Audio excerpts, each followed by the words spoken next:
Hey, what's up, everybody? Chris here, and news broke this morning that Microsoft slash Xbox has purchased Activision slash Blizzard, and this is really kind of earth-shattering, mind-blowing news, which I really thought couldn't, surpass something like Microsoft buying Bethesda slash ZeniMax, or whatever you want to sort of phrase that as, but it is. This is bigger than that. This is as I recall, a nearly $70 billion deal.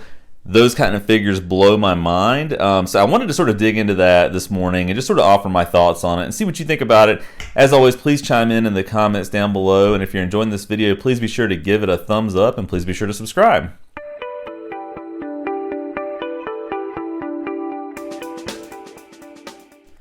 So again, in case you missed this last year, Microsoft purchased ZeniMax Media, which includes Bethesda, and so that's going to give them and has given them games such as The Elder Scrolls, Doom, so on and so forth. So major, huge titles that they have incorporated into Game Pass, into their catalog, and really has sort of broadened their appeal widely in a lot of ways. And again, when that happened, I believe that was the biggest deal ever brokered in the gaming industry. I mean, it was huge. I mean, I think the purchase of that was like $7 billion.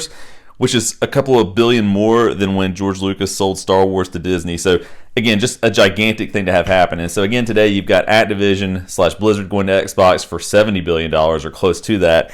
And it's really kind of earth-shattering and mind-blowing. I sort of didn't even know how to process that when I saw it. I had to double-check a couple of different outlets this morning to make sure I wasn't seeing things and this was in fact accurate. And it is accurate, and it's kind of crazy. And there are a lot of different thoughts sort of flying around out there on the interwebs about how people feel about this.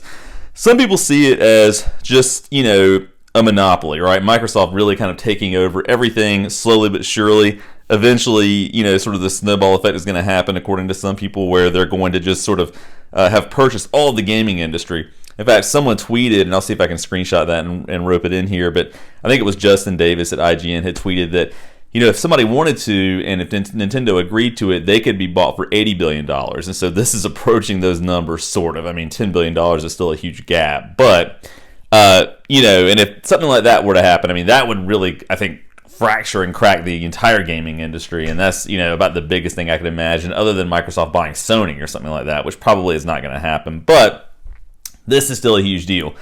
I think ultimately it's a good thing. I think that there's sort of this persistently broken culture that you've probably read and heard about at Activision, at Blizzard, that needs to be dealt with. And I think Phil Spencer and Xbox are going to be great at trying to, focus on fixing that, I would imagine. But then also these huge titles that come along with these two developers, these two studios, right? Call of Duty, Crash Bandicoot is not necessarily a huge title now. And it's kind of crazy to think that this one-time Sony mascot when the PS1 was first released, and that I can vividly remember being a kid when that happened, is now technically probably an Xbox exclusive thing.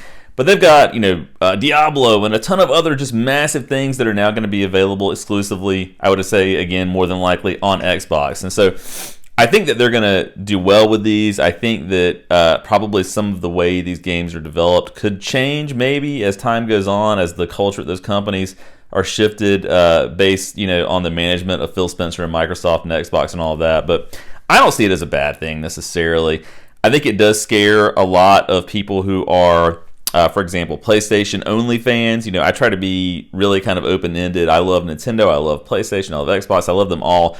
I have always been primarily a little bit more fond of Xbox, out of the two big ones as far as PlayStation and Xbox are concerned. But I think that this is ultimately going to be a good thing. I think these studios are going to flourish, and hopefully the culture will change, and I think a lot of gamers are going to come to enjoy these games both on Xbox and PC via Game Pass, right? And so I don't really see necessarily the downside there, and I think kind of understand how some people would see this as being a little bit scary. It could represent a trend in some people's minds of what Microsoft is planning to do in the future.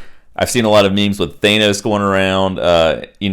This is just another one of the Infinity Stones put into the gauntlet before Phil Spencer and company took over the world.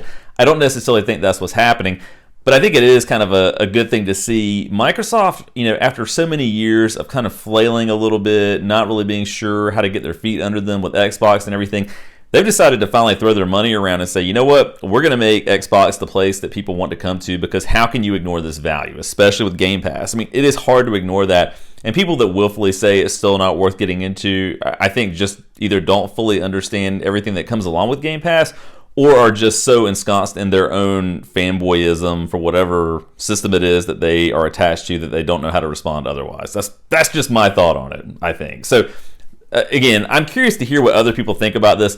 I'm still kind of processing this news. I think it is kind of crazy, but it's great to see Microsoft doing well. I think Phil Spencer really cares about the brand. He really cares about people that have bought into the Xbox ecosystem and wants to see them enjoy as many games as they can. So anyway, let me know what you think about this down in the comments below. And as always, thanks for watching.